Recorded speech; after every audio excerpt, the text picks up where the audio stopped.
Ça, c'est un premier balancement de la nuée.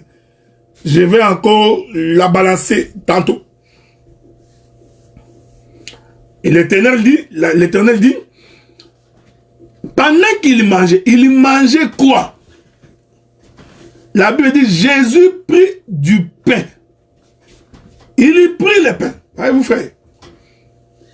Après avoir rendu grâce, il les rompit et les donna aux disciples, en disant, prenez, mangez, ceci est mon corps.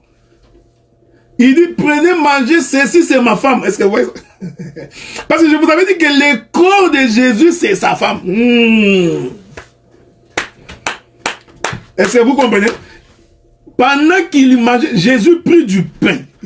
C'est lui. Ici, il y a plusieurs mouvements d'ordre prophétique. C'est Jésus qui est en train de prendre le pain. C'est les Lévites. Mais le pain, c'est la concubine du Lévite. Est-ce que vous voyez ça, frère? Là, ils sont dans la maison. Oh, quand j'ai lu avec vous dans les livres des juges, je vous ai dit que l'endroit où le Lévite a coupé sa concubine en 12 morceaux, c'était dans sa maison. Est-ce que vous remarquez ça? Suivez-moi bien. Donc, c'était dans la maison que le Lévite a coupé la concubine. Et je vous ai dit que la concubine, c'est le corps du Lévite.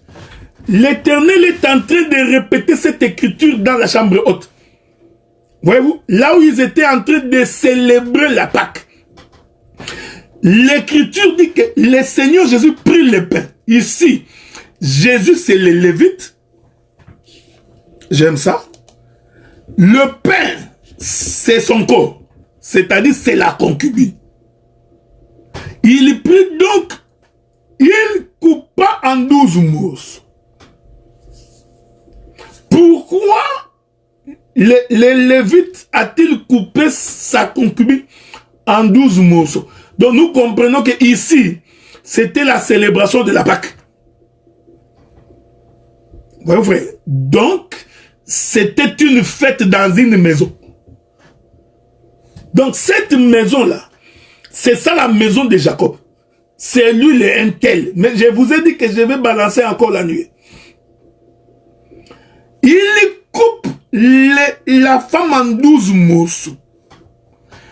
C'est parce que dans la célébration de la Pâque dans le livre de Matthieu, Jésus, quand il a coupé le pain, il coupe le pain en 12 morceaux. Parce que l'écriture dit, je vais lire avec vous, peut-être que vous ne voyez pas très bien. Rentrons là-bas. La Bible dit, pendant qu'il mangeait, Jésus prit du pain après avoir rendu grâce. Il les rompit et les donna aux disciples. Les disciples étaient au nombre de 12. Donc, nous comprenons que le pain dans cette maison était coupé en 12 morceaux. Et je vous informe qu'aucune femme n'a mangé cette Pâque-là avec Jésus. Les jours où Jésus était en train de couper son corps en 12 morceaux, Marie de Magdala n'était pas dans cette salle-là. Marie, mère de Jésus, n'était pas là. Est-ce que vous comprenez? Marthe n'était pas dans cette maison. Aucune femme, ces jours-là, n'était dans cette maison. Vous comprenez? Donc, Jésus était seul avec les 12. Donc, il prit le pain. En d'autres termes, il prit son propre corps. Ce n'est pas moi qui dis, c'est Jésus qui dit. Il dit, pendant qu'il mangeait, Jésus prit du pain et après avoir rendu grâce, il les rompit et les donna aux disciples en disant, prenez, mangez, ceci est mon corps. Je voudrais ouvrir une parenthèse. Vous permettez? Je voudrais ouvrir une parenthèse pour les personnes qui ont l'habitude de célébrer la Sainte Seine. Les jours où Jésus célébrer cette fête, il n'y avait pas seulement le pain et le vin. Il y avait aussi d'autres nourritures. Les disciples et Jésus mangeaient aussi autre chose. Vous n'avez pas lu, hein? Lisez. Peut-être que vous ne voyez pas très bien. Pendant qu'ils mangeaient, donc ils étaient d'abord en train de manger. Que le Seigneur nous fasse grâce parce qu'on en parlera. C'est pourquoi Paul avait raison de dire aux gens, mangez chez vous. Parce que la fête de Pâques ici, cette sainte scène, les disciples mangeaient d'abord. Et vous voyez, ils mangeaient d'abord. Pendant qu'ils étaient en train de manger, c'est alors que Jésus va prendre le pain. C'est pourquoi nous disons que quand tu n'as pas le ministère, tu vas répéter. Nous avons des gens qui répètent. Ils répètent, mais ils ne comprennent pas. Ils ne saisissent même pas. Ils ne comprennent même pas la doctrine. Les disciples mangeaient d'abord. Ils étaient d'abord. Je vais vous expliciter la scène. Si c'était nous sommes d'abord en train de manger le foufou avec le poundou et le poulet. On mange. Pendant que nous mangeons, Jésus prend le pain. C'est ça qui s'est passé. Ils étaient d'abord en train de manger. Mais pendant qu'ils mangent là, parce que nous croyons que quand on a le ministère, il faut d'abord expliquer c'est quoi qu'ils mangeaient d'abord.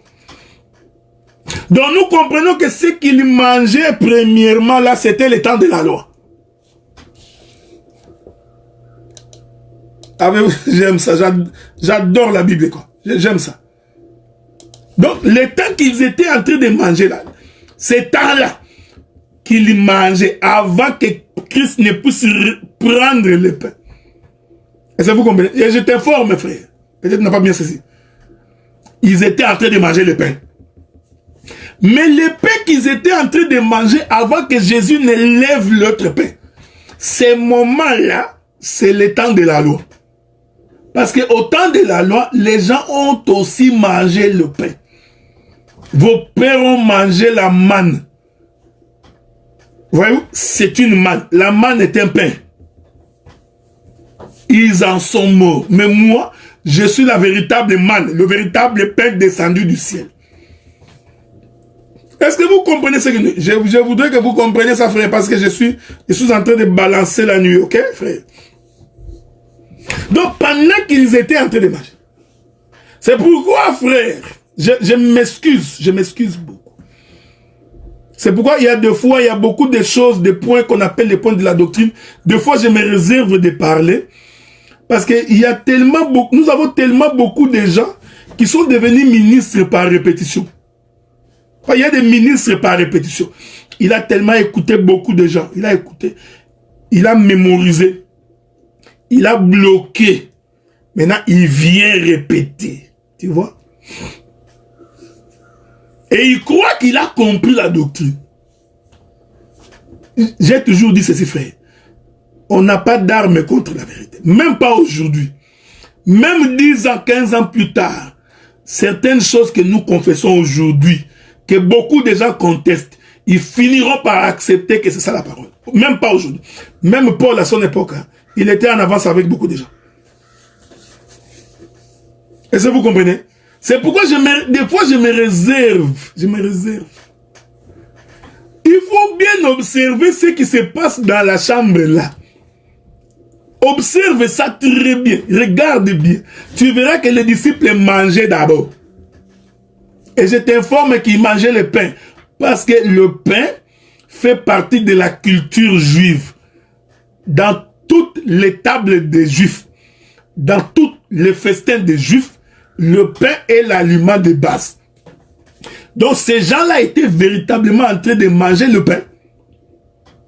Donc il y a eu un moment où ils mangent le pain.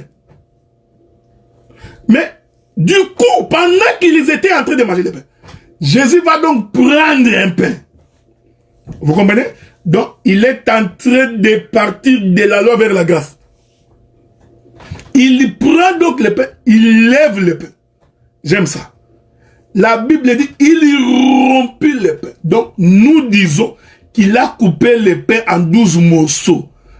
Parce que il n'y avait que 12 apôtres dans cette chambre-là. Voilà pourquoi nous croyons qu'en ce qui concerne le pain, Aucune femme n'a mangé cette fête-là. Nous vous encourageons, vous, qui croyez que l'émancipation est dans la prédication. Vous savez, il y a des gens, des fois, quand nous disons autre chose et autre chose, ils ne comprennent pas. J'ai entendu des gens dire, non, tu vois, le docteur Adelaar a dit que les femmes sont devenues ministres. Ce n'est pas ce que j'ai dit, frère. Vous n'avez jamais compris. Ce n'est pas parce qu'une femme parle de Jésus qu'elle est ministre. Non. Mais j'ai dit qu'une femme peut parler de Jésus. Elle peut. Une femme peut parler. Elle peut ouvrir sa Bible et parler de Jésus. Tu ne peux pas l'interdire. Est-ce que vous comprenez ce que nous disons? Mais faites attention parce que moi, comme ministre, je sais où j'ai placé les balustrades. Tu ne vois pas la balustrade. C'est ça le problème. Tu ne vois pas la balustrade. Au jour de la Pâque, aucune femme n'a mangé. Pourquoi? Parce que ici, c'est un problème de l'esprit. C'est un problème de l'homme. De cet homme qui va diriger les corps. Voilà pourquoi Dieu, pour s'identifier comme étant l'esprit qui dirige les corps, et comme je vous ai dit que l'esprit c'est un homme, l'esprit c'est lui qui a la direction. Voilà pourquoi en ces jours-là, aucune femme, même la maman de Jésus, Marie, mère de Jésus, n'était pas ces jours-là.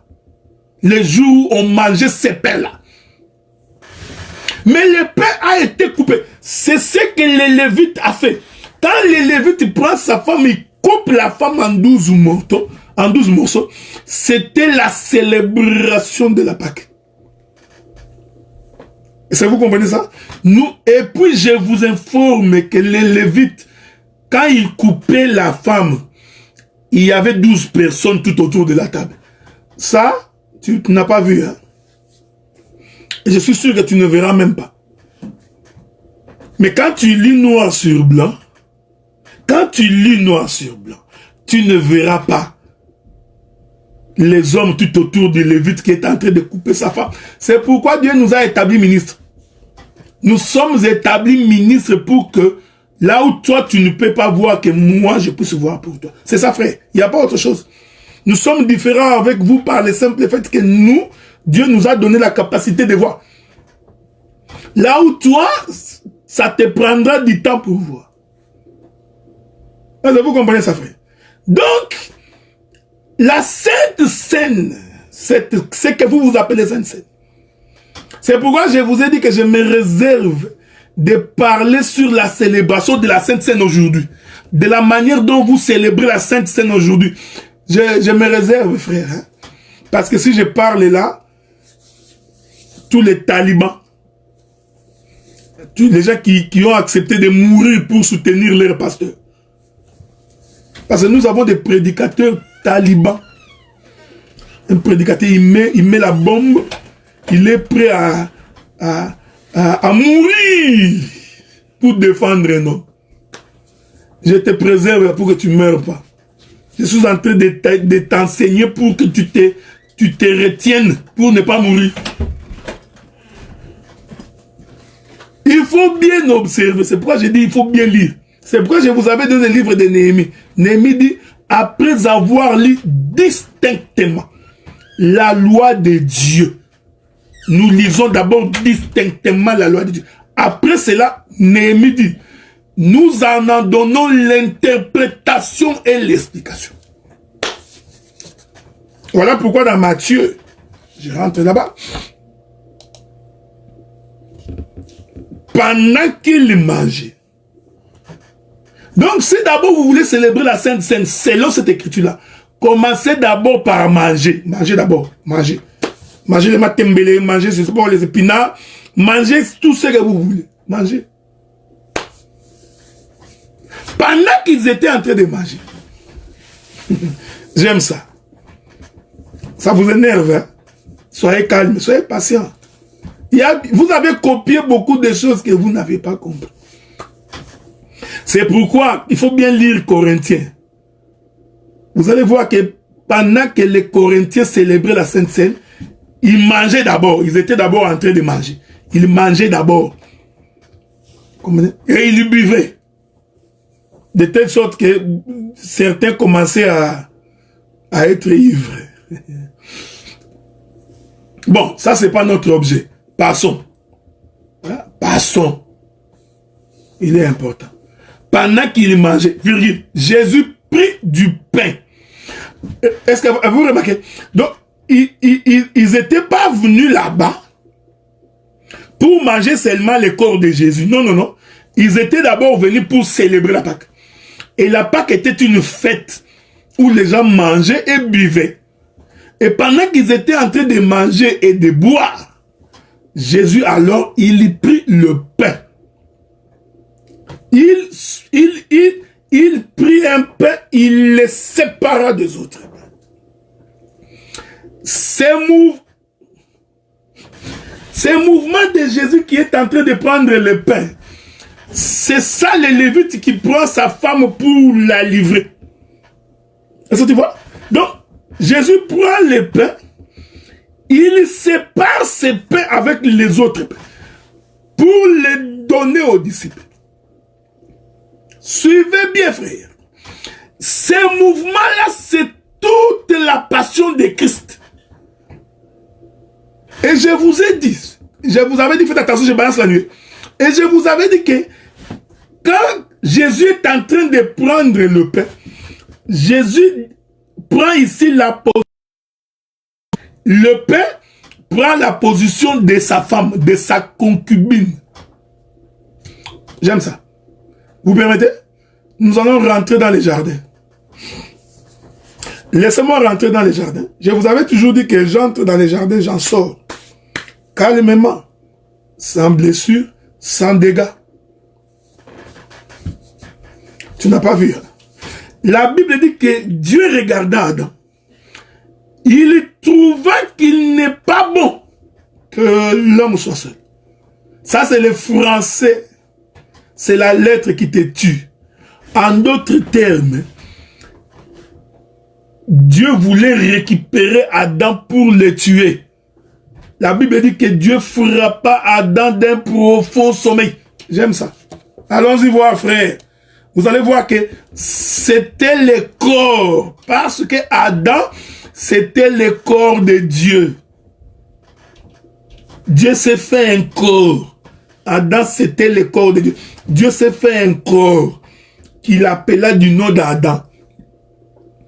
Donc, quand Dieu est en train de tuer Adam, Dieu était en train de donner la mort à son propre corps.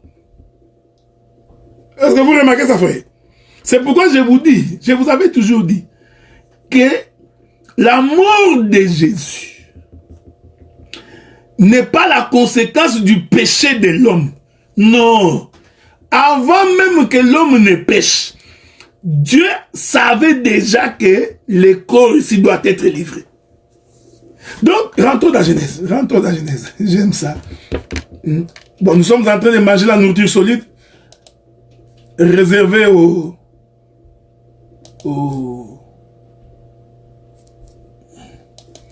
réservée aux hommes faits, ok? Quand tu n'es pas un homme fait, tu auras des difficultés pour comprendre ce que nous disons. Genèse chapitre 2. Genèse chapitre 2.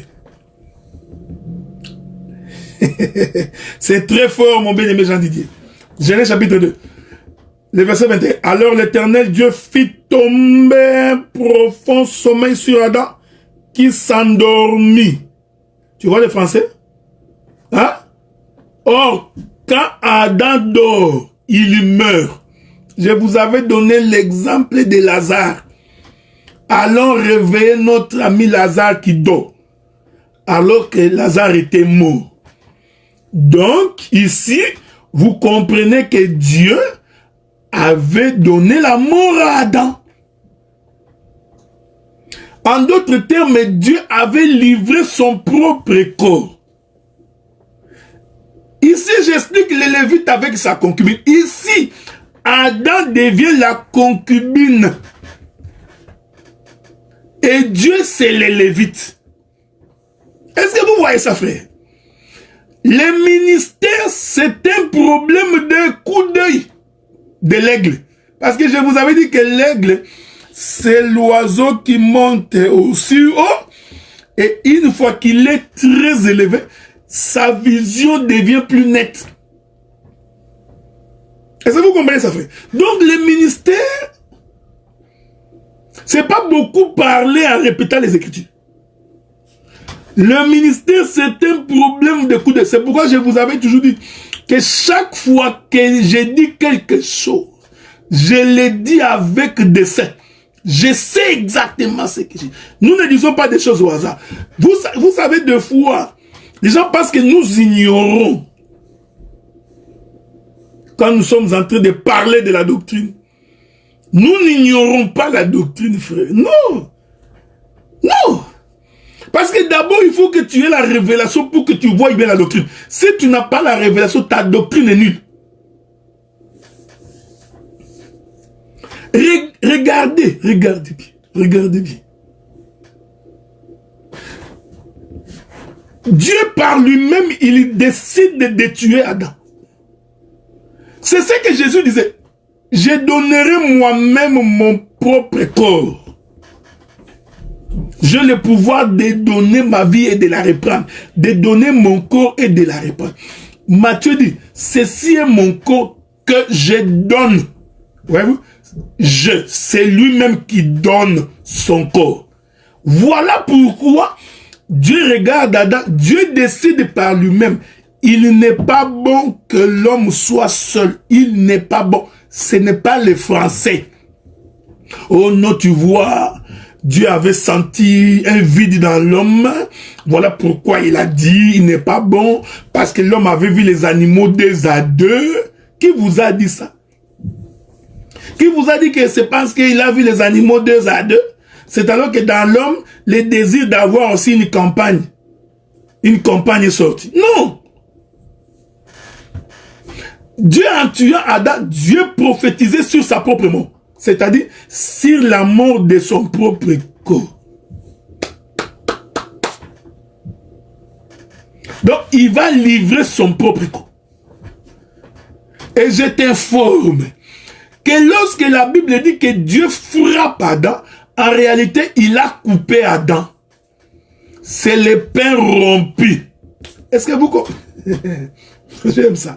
Donc, il était en train de rompre le pain au monde à terre. Donc, en tuant Adam, ce n'est pas moi, frère, c'est dans les Écritures. Quand Jésus prend le pain, dans Matthieu chapitre 26, verset 26, il dit, ceci est mon corps, je l'ai rompu, je l'ai brisé. Voilà, et je l'ai rompu, et je vous le donne en nourriture.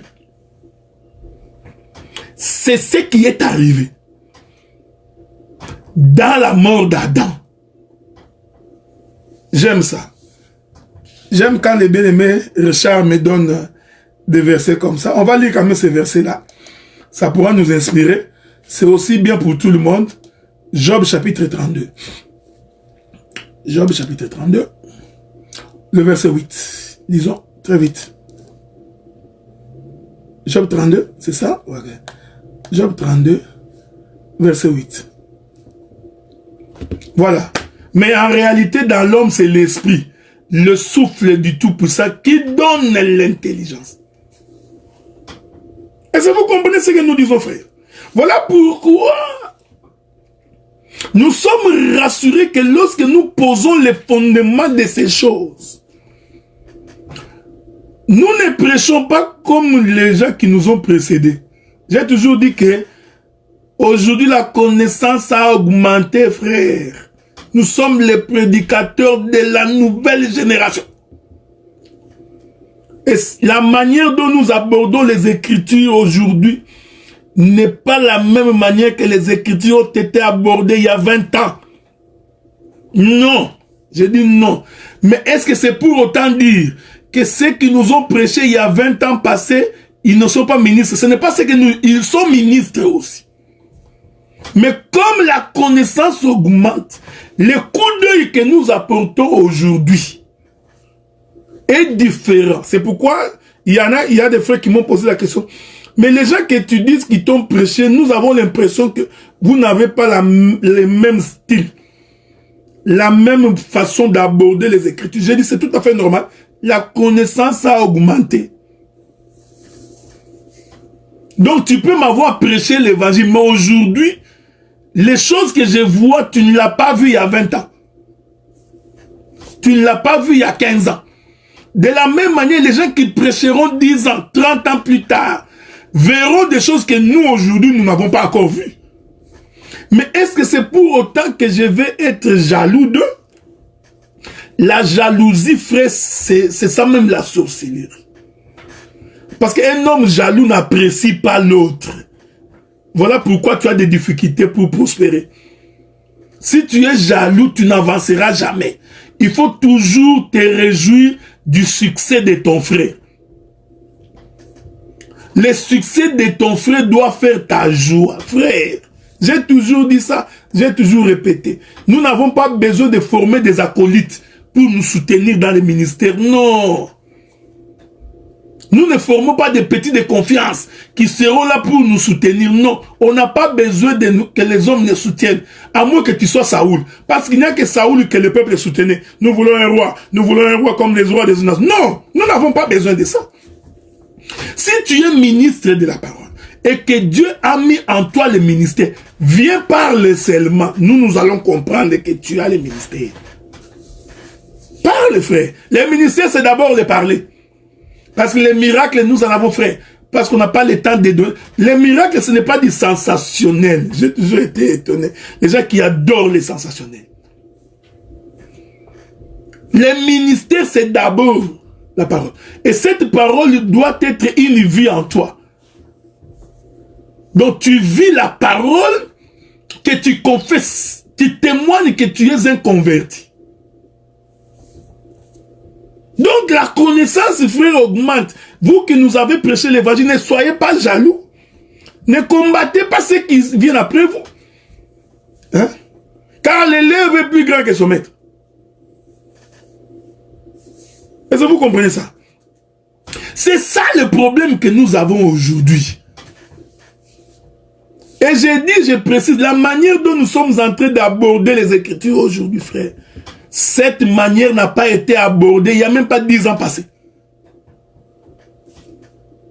Il n'y a même pas 8 ans passés. Donc aujourd'hui, nous apportons une touche particulière dans la manière de comprendre les Écritures. Donc quand l'Éternel était en train de frapper Adam, en réalité, il était en train de rompre son propre corps. Parce que Adam, c'était le corps de Dieu. Souvenez-vous que Dieu a habité dans ce corps. Donc Adam, c'était le corps de Dieu. Est-ce que vous comprenez ce que nous disons? Donc, en tuant Adam, Dieu donnait la mort à son propre corps. C'est pourquoi Jésus avait raison de dire dans le jardin de Gethsemane, si ça ne dépendait que de moi, éloigne donc cette coupe de moi. Mais toutefois que ta volonté, quelle est cette volonté de Dieu? Il doit livrer son propre corps. C'est pourquoi il a dit ce jour-là à Pilate, j'ai prêché ici tous les jours. Aucun d'entre vous ne pouvait m'arrêter. Mais si aujourd'hui, vous m'arrêtez, c'est parce que je me suis livré. Lisons une écriture. Lisons très vite une écriture. Avec votre permission. Vous souffrez, hein? Je vais lire une écriture. Je ne sais pas si je vais la trouver. Je vous ai toujours dit que moi, je ne bloque pas les versets. Hein?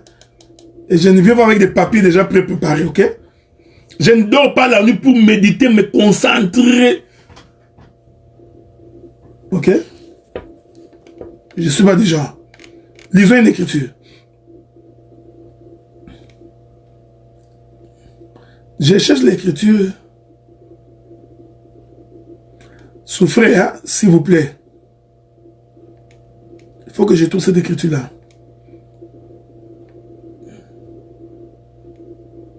Il y a une écriture où, quand on est venu arrêter Jésus dans les jardins de Gethsemane, Je ne l'ai pas encore trouvé. Mais je vais trouver l'écriture où Jésus dit, laissez partir ceux-ci. Hein, c'est l'écriture que je cherche là, mais je ne l'ai pas encore trouvé. Je suis en train d'espérer que je vais la trouver, cette écriture-là, mais sinon, c'est pas grave. Je reviendrai plus tard. Donc, il s'est donné lui-même. Voyez-vous? Quand il leur dit, qui cherchez-vous? Il dit, j'ai de Nazareth. La Bible dit qu'ils reculèrent, ils tombèrent. Qui cherchez-vous? J'ai de Nazareth. Mais voici, ils reculèrent, ils tombèrent. La troisième fois, il dit, mais voici. Donc, il s'est laissé prendre. Il a donné son propre corps. C'est ce que les Lévites est en train de faire avec sa concubine. Les Lévites récupèrent ainsi sa concubine, que j'explique que c'est son propre corps. Qu'est-ce qu'il fait par la suite? Il coupe la concubine en 12 morceaux. J'aime ça. Rentrons maintenant dans le Juge, vous allez voir. Pourquoi j'ai dit que les Lévites n'étaient pas seuls? Rentrons dans le livre des Juges. Juges chapitre 19, ok? Rentrons là-bas. Je vais finir bientôt. Hein? Je sais qu'il est presque minuit en Europe. Je vais finir bientôt. Juges chapitre 19. La Bible dit ceci. Verset 29. Il est écrit. Arrivé chez lui. Donc, le Lévite est arrivé chez lui. Donc, dans sa propre maison. Donc, vous comprenez que quand Dieu était en train de tuer Adam, quand il était en train de couper Adam, Dieu était dans sa propre maison. Jusque-là, Adam n'avait pas péché physiquement. Donc, nous comprenons que ici, dans la mort d'Adam, Dieu s'identifie au Lévite. Adam est identifié à la concubine, à la femme du Lévite. C'est pourquoi je vous avais dit que ce texte-là, Dieu parle d'abord de lui-même. Il ne parle pas de toi. Verset 29. Arrivé chez lui, il prit un couteau. Bien-aimé Jean-Paul, je vais revenir sur ton verset. Jean 18, verset 6 et 7. Il prit un couteau. Donc, nous comprenons que ce Lévite-là était un sacrificateur. C'est pourquoi, frère, quand la Bible dit que Dieu ouvrit la côte d'Adam, nous comprenons que Dieu avait un couteau pour ouvrir la côte d'Adam. C'était un sacrificateur, c'était un Lévite. Nous disons que ouvrir la côte d'Adam, c'est ça même couper Adam en 12 morceaux. Ça, je mets ça entre parenthèses. Le samedi prochain, je viendrai pour expliquer cela. J'expliquerai cela dans le corps de Joseph. Attendez.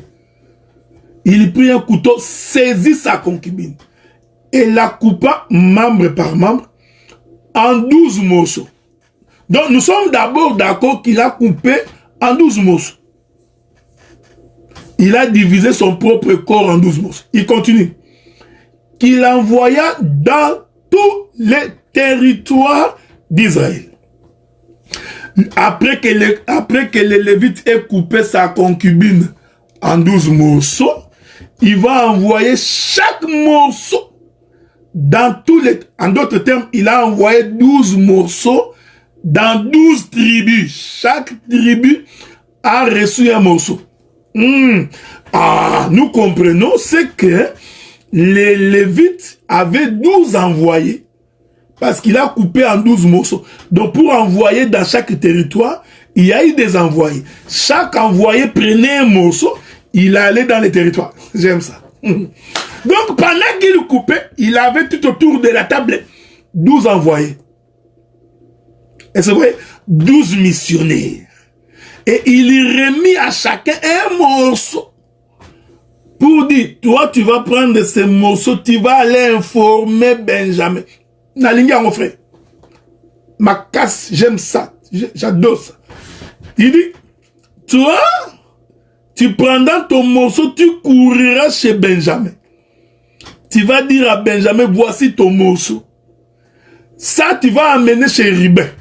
Celui-là chez Siméon, chez Zabilon, chez Issachar, chez Nephtali. Chaque tribu a reçu un morceau du corps coupé en 12. Donc, nous comprenons que sur cette table-là, pendant que les Lévites étaient en train de couper la femme, les missionnaires attendaient. Les missionnaires, c'est pourquoi je vous ai dit que dans la chambre, les jours de la célébration de la Pâque, les disciples étaient au nombre de 12, c'est-à-dire chaque disciple était un missionnaire. Il a pris un morceau du gros pain, un de chaque morceau. C'est pourquoi nous prêchons l'évangile. L'évangile, frère, c'est que chaque ministre a sa portion. Pierre ne peut pas dire à Barthélemy, tu vois, toi, tu as eu un gros morceau, moi j'ai eu un petit morceau. Non, André ne peut pas dire à Jean, Jean, tu vois, toi, tu as pris la cuisse, moi j'ai pris la jambe. Non, frère. C'est seulement celui qui distribue les morceaux. C'est lui qui décide que toi, je te donne ça. Voyez, frère, c'est Jésus qui avait décidé que toi, tu prendras tel morceau de pain. Pierre, toi, tu prendras ça. Les ministères, c'est ça. Chacun de nous a reçu sa propre grâce. Donc, toi qui as reçu ta grâce, tu ne peux pas envier ma grâce, frère. Pourquoi il est populaire?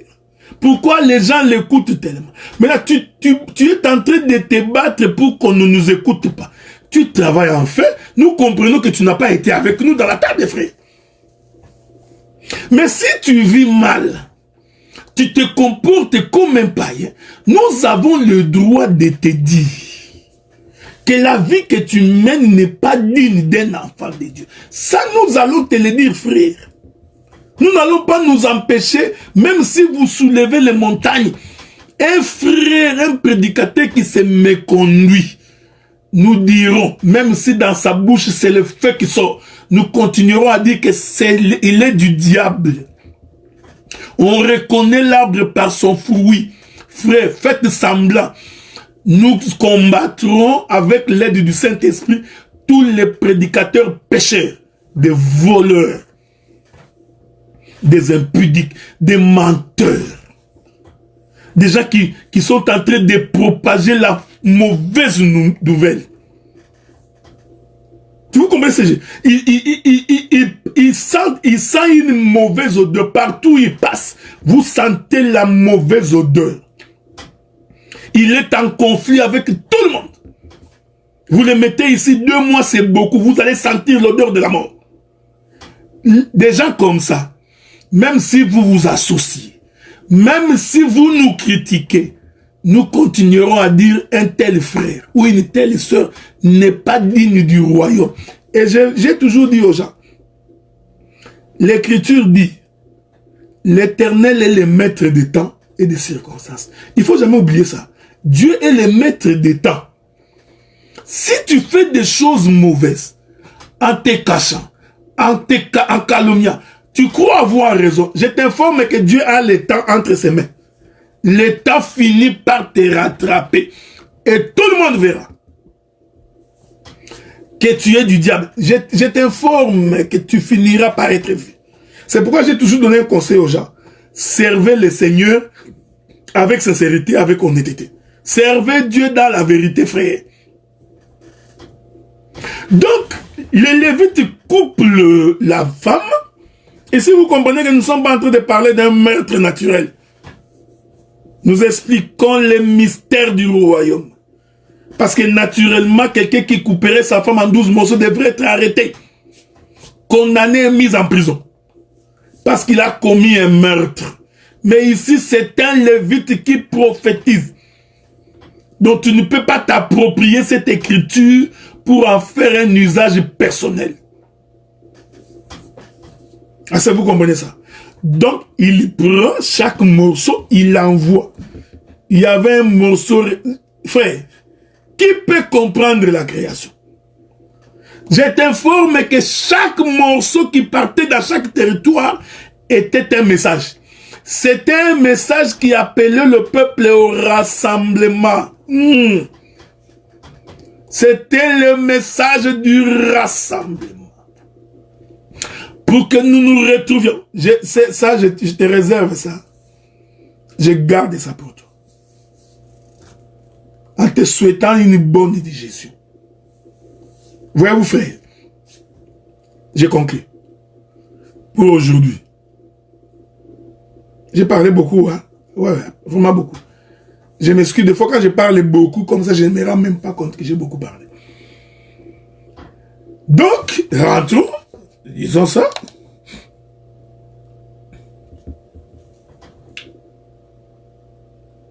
Arrivé chez lui, il prit le couteau, saisit sa concubine. Donc, il est en train de livrer son propre corps. Il est en train de couper. C'est ce qui s'est passé dans cette chambre-là. Le Seigneur prit le pain. Il dit, ceci est mon corps. Il voulait dire, c'est une femme. Je l'ai rompu. Il le coupe en 12 morceaux. J'ai dit que la fête de la Sainte Seine aujourd'hui, la fête de la Pâque qui s'est passée dans cette chambre-là était différente de la Pâque qui se faisait dehors. Dans cette chambre-là, le pain était coupé en 12 morceaux. Le pain coupé en 12 morceaux, c'est le corps de la concubine qu'on coupe en 12 morceaux. Et je vous ai dit que pendant que les Lévites étaient en train de couper cette femme, il y avait tout autour de sa table 12 missionnaires. Mais comme tu ne peux pas bien voir dans l'ombre, voilà pourquoi nous avions été établis ministres.